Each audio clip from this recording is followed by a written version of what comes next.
to Lucha Underground! Salut tout le monde et bienvenue au plus grand téléroman de tous les temps. Parce que oui, pour moi, la lutte, c'est le plus grand téléroman de tous les temps. Je suis Simon, pour ceux qui me connaissent, good. Sinon, ben, bonjour, c'est peut-être la première fois qu'on se voit. Donc, on commence cette série d'émissions-là avec la Lucha Underground, épisode 1, saison 1, épisode 1, qui s'intitule Welcome to the Temple. Bienvenue au temple. Soit dit en passant, la Lucha Underground, pour ceux qui sont abonnés à Amazon Prime, si je me trompe pas, vous devriez y avoir accès. Sinon, pour avoir les épisodes en HD, c'est 2,99 par épisode. Ou pour la saison 1, dans ce cas-ci, 44,99. C'est 1,99 par épisode pour la version SD, puis 34,99 pour la saison complète en version SD. Fait que, libre à vous d'aller les chercher si vous êtes déjà abonné à Amazon Prime.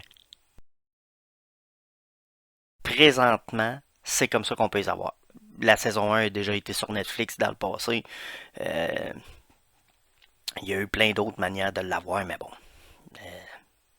Sur ce, on commence l'épisode 1 de la saison 1, Welcome to the Temple. Ouais, ça commence avec une intro assez particulière, ça met bien l'ambiance. Ça commence avec une scène de combat, tout de suite une cinématographique. On n'est pas dans un ring, on n'est pas dans l'aspect normal de la lutte. C'est ça que j'ai tout de suite apprécié avec la Lucha Underground, parce qu'on se rend compte tout de suite, en partant, qu'on est dans une série télévisée qui a en prime des combats de lutte. Et non pas un show de lutte avec quelques événements backstage ou quoi que ce soit. C'est un monde complètement différent. Si vous vous attendez à de quoi de traditionnel, c'est vraiment pas pour vous. Si vous aimez de quoi de différent pour la lutte, allez le chercher tout de suite, ça vaut vraiment la peine. J'ai pas été déçu avec le premier épisode, puis je vous dis pourquoi à l'instant. Ça commence en partant avec le propriétaire de la Lucha Underground, propriétaire, parce qu'on s'entend que ça reste, c'est une série, là, c'est pas le vrai propriétaire. Les vrais propriétaires de la Lucha Underground, si vous voulez y aller dans le granulaire, dans le vrai, dans l'anecdotique, si on pourrait dire, ou je sais pas vraiment comment le dire, mais les vrais propriétaires, en réalité, la Lucha Underground appartient à la fédération de lutte Lucha AAA, qui est, j'essayerai même pas de le dire, le nom original, c'est AAA, la AAA. C'est une fédération de lutte mexicaine qui voulait s'importer un peu aux États-Unis, puis avec El Rey Network en Californie puis au Texas, qui sont quand même bien peuplés de latinos. Il allait déborder sur la scène américaine, puis à partir de là, il allait chercher un peu plus de fanbase en tant que tel. Fait que ça donnait de quoi une belle opportunité pour tous ces lutteurs mexicains-là de briller en sol américain, puis de joindre un paquet d'autres lutteurs à l'aventure, parce qu'il y a plusieurs lutteurs de partout dans le monde. Puis dans quand que l'entrevue du propriétaire, je sais pas si je vous l'ai nommé, Dario Cueto, j'espère que je le prononce bien. C'est juste un nom de personnage, c'est pas comme si ça serait une vraie personne. On va essayer de le prononcer comme faut pareil. Euh, il dit, d'entrée de jeu, il a essayé de trouver les best fighters, les meilleurs combattants de partout à travers le monde. Fait que ça donne un beau petit côté bien intéressant. Puis tout de suite, il met en l'emphase sur le fait que c'est son temple. Fait que c'est pas un aréna, c'est un temple. Puis quand on parle de temple, habituellement, il y a des traditions, il y a des règles, il y a des... Tu sais, tout dépendant. Puis là-dessus, il est allé avec ses trois valeurs de base de son temple, qui est le courage, l'honneur et la violence. Fait que ça met déjà l'emphase sur de quoi ça va avoir l'air en partant. Fait que le premier épisode, 3 combats, ça commence bien. On commence à placer les histoires déjà en partant. Fait que j'ai trouvé ça quand même assez intéressant de voir l'approche qu'ils ont été. C'est sûr que quand tu as 45 minutes de TV à faire, tu peux pas y aller avec des combats de 20-25 minutes à tous les jours non plus. Fait que si tu veux remplir, tu veux mettre des vedettes de l'avant, tu veux faire avancer ton histoire comme n'importe quel téléroman, tu as des scènes avec euh, telle personne, des scènes avec telle personne, tu fais avancer toutes les histoires. C'est la base de la lutte, c'est ça aussi. Mais là, t'as 45 minutes pour le faire, fait que fallait que ça run, fallait que ça roule, mais que ce soit pas trop garoché, trop lancé, puis on essaye de faire de quoi, puis on essaie, on met une ligne là, on met une ligne là, on met une ligne là, puis on espère pogner un poisson dans la gang, là. Fait que, il fallait que ça soit quand même bien monté, puis à date, le premier épisode, je vous dirais que je pense qu'ils ont bien réussi.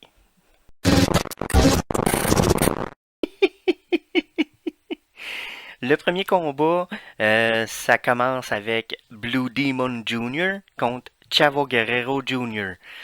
Des familles légendaires, un masque légendaire. Non, vous verrez pas El Hijo del Santo, mais vous allez voir Blue Demon Jr., qui est un vétéran, un lutteur, je suis pas sûr, mais je pense qu'il est 3e génération, qui est le fils de Blue Demon, entre autres. Et de l'autre côté, vous avez Chavo Guerrero Jr., qui est 3e génération de la plus grande famille euh, pratiquement de lutte mexicaine. C'est le petit-fils de Gory Guerrero et c'est le fils de Chavo Guerrero et le neveu de Mando, Hector et Eddie Guerrero. Ce dernier étant le plus connu de toute cette famille-là. Donc, ça a été un bon petit combat. Rien d'extraordinaire, mais en même temps, d'avoir ces deux grandes familles-là représentées, ces deux légendes-là, ça a mis un peu l'emphase sur le fait que on va avoir vraiment de n'importe quoi. Autant des grandes vedettes, des vieux de la vieille ou des familles légendaires qui allaient être représentées, qui allaient être là, qui allaient venir se battre dans le temple que on peut s'attendre vraiment à n'importe quoi. Fait que je trouvais que pour commencer, ça donnait une belle petite affaire, un beau clin d'œil au passé de la lucha libre au Mexique, tout en donnant sur l'aspect on fonctionne maintenant ici dans le temple, puis la fierté, tu sais, le courage et l'honneur avec ces deux familles-là représentées, je trouvais que c'était vraiment une belle manière de commencer. Ça a été un bon combat pour commencer. Rien de très très classe parce que Blue Demon Jr. il est dans la quarantaine. Pour un lutteur, c'est quand même assez avancé en âge. Chavo Guerrero Jr., ça c'est en 2014. Je vous dirais qu'il approchait la quarantaine s'il était pas dedans lui aussi. Fait que tu sais, c'était pas nécessairement les plus jeunes, mais encore très en forme. Ils ont donné un bon combat malgré le 5-6 minutes que ça a duré. Ça a donné de quoi de bon, c'est intense, c'est tout le long, tout ça. Puis ça a fini avec un abandon en tapant. Fait que, tu sais, vraiment, puis, honnêtement, j'ai été surpris de voir, parce que je vais vous gâcher le punch, là, parce que je vais tout le temps vous les gâcher, les punch, parce que, gars, vous le savez, l'épisode qu'on s'en va écouter, à cette heure, je vous ai dit, ouais, allez les écouter. Écoutez-les avant que je vous raconte comment que je vous l'ai trouvé, comme ça va vous aider. De voir Chavo Guerrero abandonné comme ça, j'ai été surpris, je m'attendais vraiment à ce que ça allait être lui qui allait gagner. Donc, déjà en partant, premier combat, première surprise, pas que je doutais des capacités de Blue Demon Jr., mais je m'attendais vraiment pas à ce que Chavo perde ce combat-là. Étant le plus jeune des deux, étant le plus celui que ça allait être plus facile de bâtir dessus. Fait que je me dis, on met les bases. Fait que, puis c'est le fun parce qu'ils m'ont surpris direct en partant. Fait que non, vraiment, bon petit combat. Résultat pas très prévisible. Vraiment génial premier combat. À date, je suis accroché. J'ai déjà hâte de voir la suite. On poursuit avec une promo cinématographique. On est dans une série. Fait que vraiment, je trouve ça vraiment bon de la manière que c'est approché. On voit Conan qui est dans le bureau de Dario Cueto, euh, qui est là pour présenter le meilleur combattant, celui que Conan lui-même a trouvé. Watch out. Je sais même pas, j'ai pas porté attention. Moi, je le savais que le lutteur en question de qui il parlait, c'est Prince Puma. Mais je peux même pas vous dire s'ils l'ont nommé pendant pendant le temps qu'il était dans le bureau en train de lui parler. Puis Dario, lui, tout de suite, il réplique, il dit, gars, moi j'ai trouvé quelqu'un qui est arrogant, le plus grand agent libre présentement sur le marché. Ça fait 3 ans qu'il n'a pas lutté, il est là pour la gloire et l'argent seulement. Il en a rien à foutre des valeurs du temple. Fait que faut le remettre à sa place. Fait que ton meilleur combattant, amène-les, j'en ai besoin. Fait que ça set up un peu ce qui va être le combat principal de la soirée, j'imagine, parce qu'on met une emphase sur ces deux-là. Fait que je me dis en même temps, s'ils mettent l'emphase puis qu'ils parlent vraiment beaucoup de ces deux gars-là, je m'attends à ce qu'ils soient quand même un peu plus présents dans la série, fait que ça risque d'être des joueurs majeurs, au moins pour le début. Est-ce que ça va être ça pour le reste de la saison? Je le sais pas, mais au moins pour le début, tu vois que ils mettent l'emphase pour les premiers épisodes pour que ces deux-là, ils soient mis de l'avant. Donc je m'attends à de belles choses entre Johnny Mundo et Prince Puma. On continue ensuite avec une petite promotion qui rappelle, si je me trompe pas, c'est directement Conan. Justement, en parlant de Prince Puma, il parle aussi de toute, comment je pourrais dire, toute la légende qui entoure les 7 tribus aztèques qui envoyaient chacun leur champion combattre pour le gloire et l'honneur de la gloire et l'honneur de la tribu. Donc, tu sais, ils vont vraiment comme chercher, tu sais, la lucha libre, la lutte mexicaine, c'est une tradition des Aztèques qui leur ont laissé améliorer en version moderne, là. Fait que vraiment, je trouvais ça bien intéressant. Il y a un petit côté historique au travers de ça. Tu sais, ils mettent vraiment comme on est là pour vous raconter une histoire, mais on est là aussi pour vous raconter les dessous de qu'est-ce qui a mené à qu'est-ce qui est la lutte en même temps. C'est quasiment un cours d'histoire sur la lutte mexicaine en même temps. Fait que je trouve ça vraiment agréable. Je sais pas si c'est vrai ou pas, mais je trouve que ça a un beau petit cachet là, de pouvoir dire que ça vient de ces 7 tribus aztèques-là. Puis, mais ils ont mis beaucoup d'emphase, je vous dirais, pendant tout le premier épisode, là, ils ont parlé souvent des 7 tribus. Fait que je me dis, 7 tribus doit avoir un lien quelque part. Fait que d'après moi, on va en entendre parler encore. Ça sera pas rien que dans cet épisode-là. Fait que vraiment, les deux petites promos, ils ont donné le ton pour qu'est-ce qui s'en vient encore. Fait qu'on continue ensuite avec après un peu de blabla, ça prend un peu d'action. On est dans une série d'action. Fait que on poursuit avec le deuxième combat de la soirée. Deuxième combat, Son of Havoc, euh, qui affronte une femme. Oui, oui, oui, oui, vous m'avez bien entendu. Sexy Star, une méga star de la lutte au Mexique, qui faisait son arrivée pour la première fois en sol américain pour lutter réellement. Puis je suis pas mal sûr que c'est même très vrai. Que c'était son arrivée. Il me semble que je l'ai pas vu ailleurs. Elle n'a pas lutté au Japon, elle n'a pas lutté nulle part ailleurs qu'au Mexique, si je me trompe pas. Fait que ça donne un autre petit côté. D'habitude, moi j'ai été habitué de connaître Sexy Star comme étant une rudos qui appelle au Mexique, une méchante, une heel qui appelle en anglais. Puis là, elle est arrivée comme la gentille fille. Elle fait une petite promo au début. Après son entrée, il y a comme un petit vidéo package qui montre qui elle est, qu'est-ce qu'elle vit. Elle parle qu'elle a vécu de l'intimidation, qu'elle parle qu'elle se trouvait laide. Tu sais, quelqu'un qui s'appelle Sexy Star. Ouais.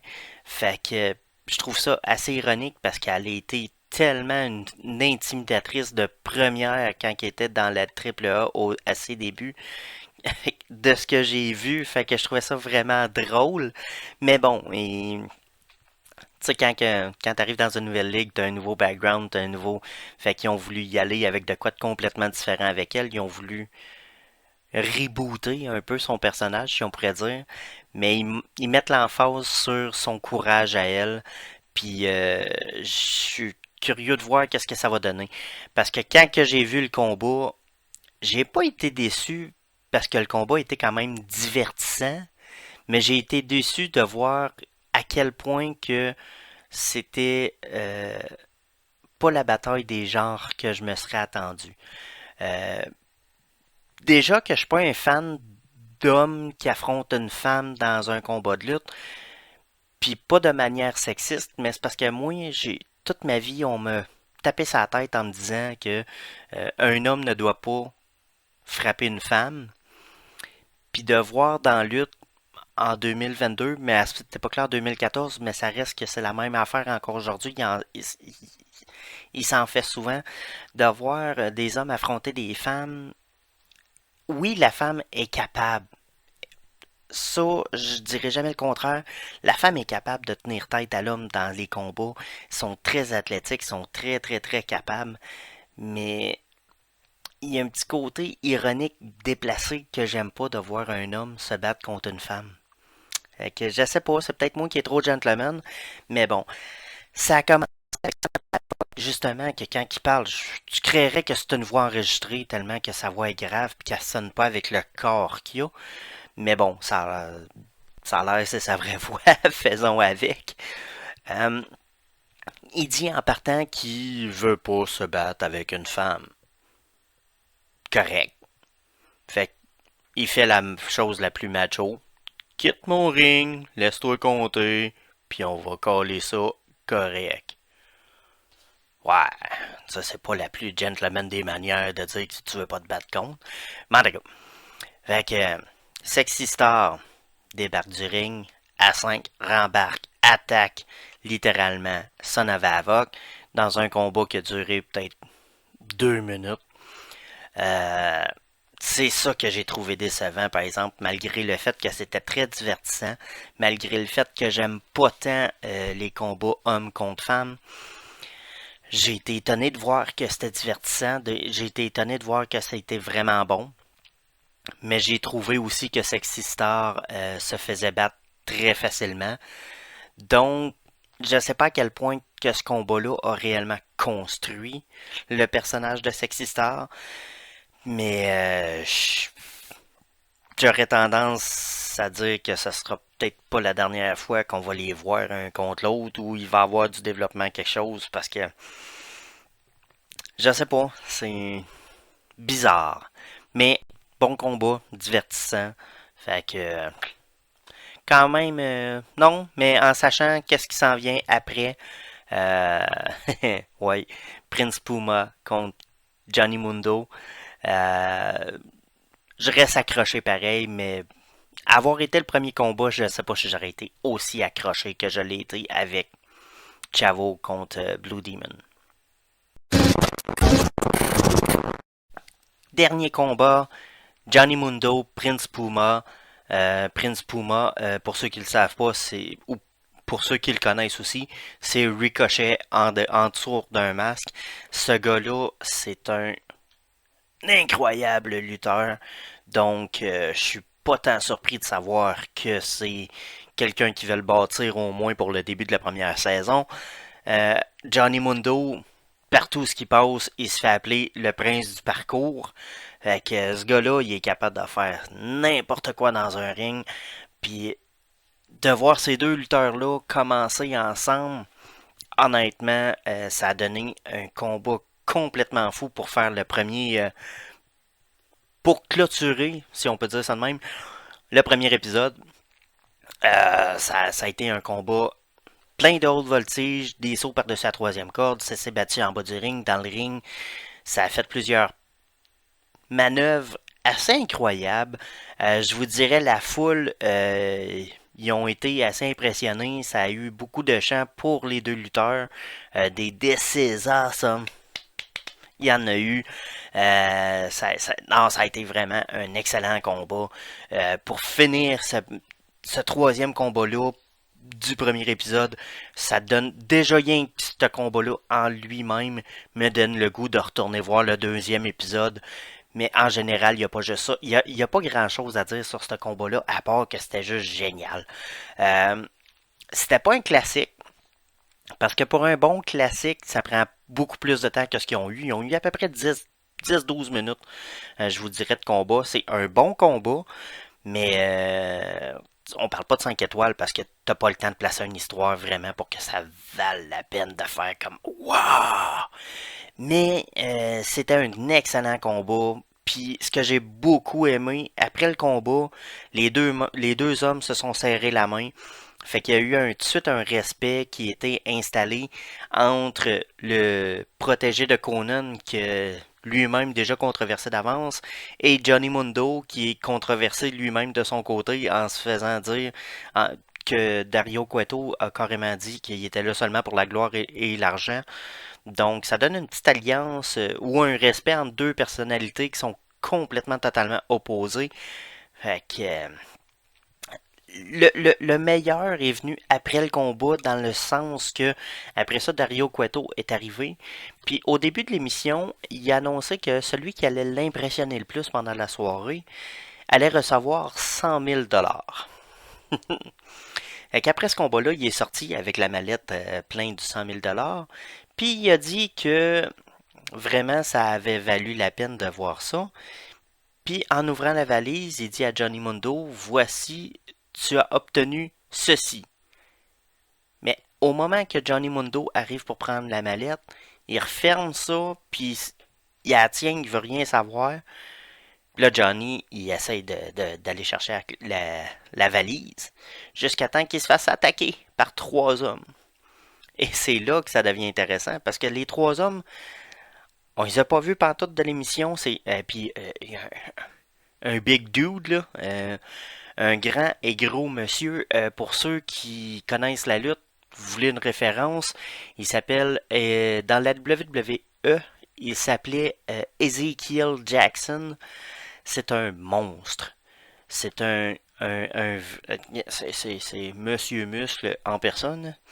Euh, Puis tu vois que c'est pas le style qu'on verrait en temps normal avec des petits luchadors qui ne font que de la haute voltige, des petites pauses rapides ou quoi que ce soit. Fait que son format clash un peu avec le style, mais en même temps, Dario nous le rappelle directement, parce qu'après l'attaque, il reprend le micro et il dit, vous voyez, j'ai été chercher les meilleurs combattants.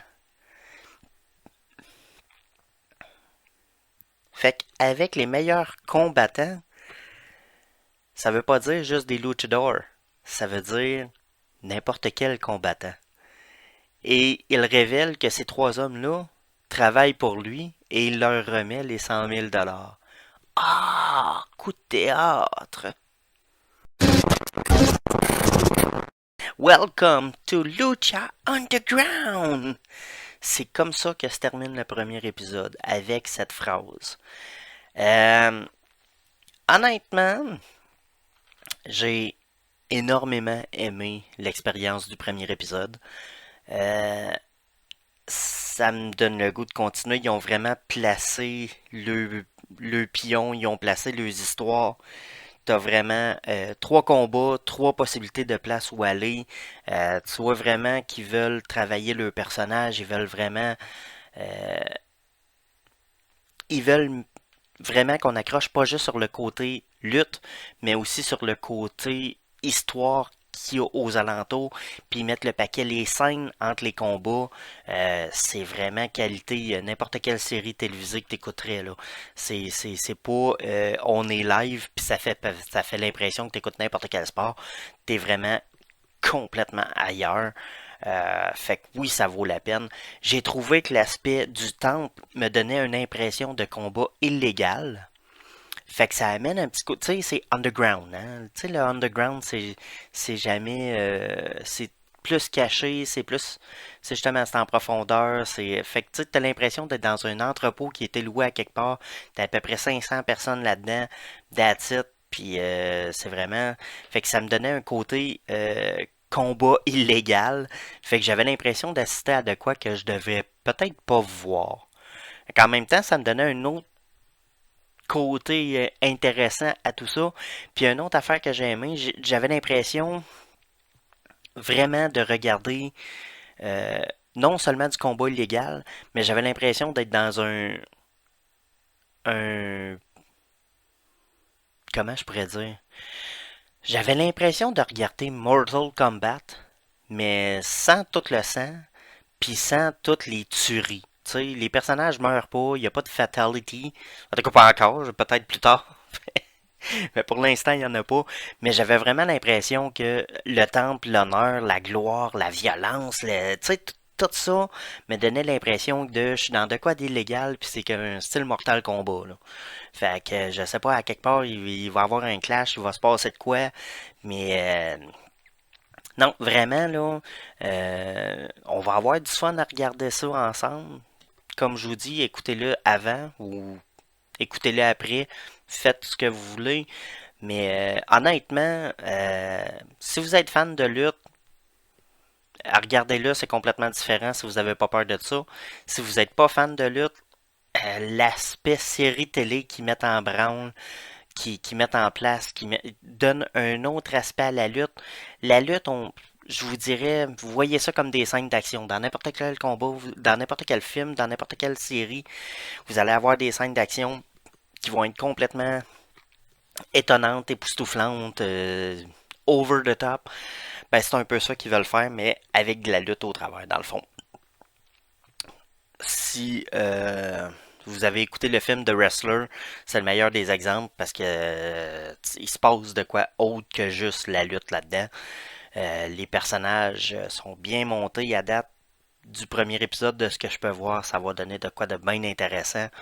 Fait que non, vraiment, peut-être pas le, c'est dur de qualifier vraiment cet épisode-là comme étant Wouah! Parce que je sais que je vais sûrement avoir de quoi qui vont être bien meilleurs que ça. Mais j'ai pas été déçu, puis j'ai vraiment hâte à la suite.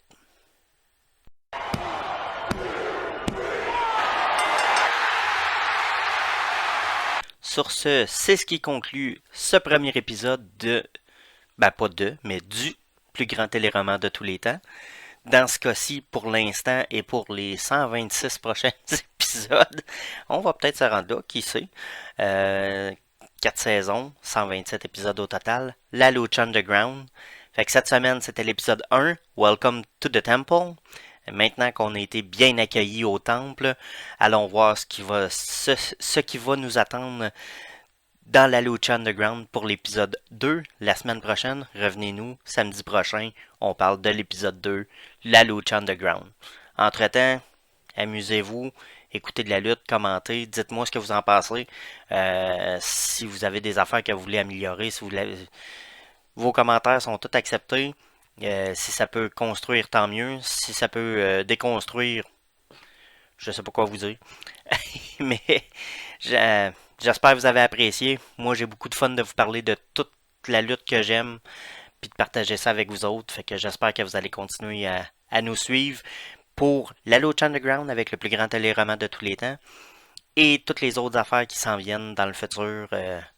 Pour l'instant, plusieurs choses qui s'en viennent. N'oubliez pas, on vous garde au courant. Merci d'avoir écouté. À la semaine prochaine. Ciao! Lucha Underground.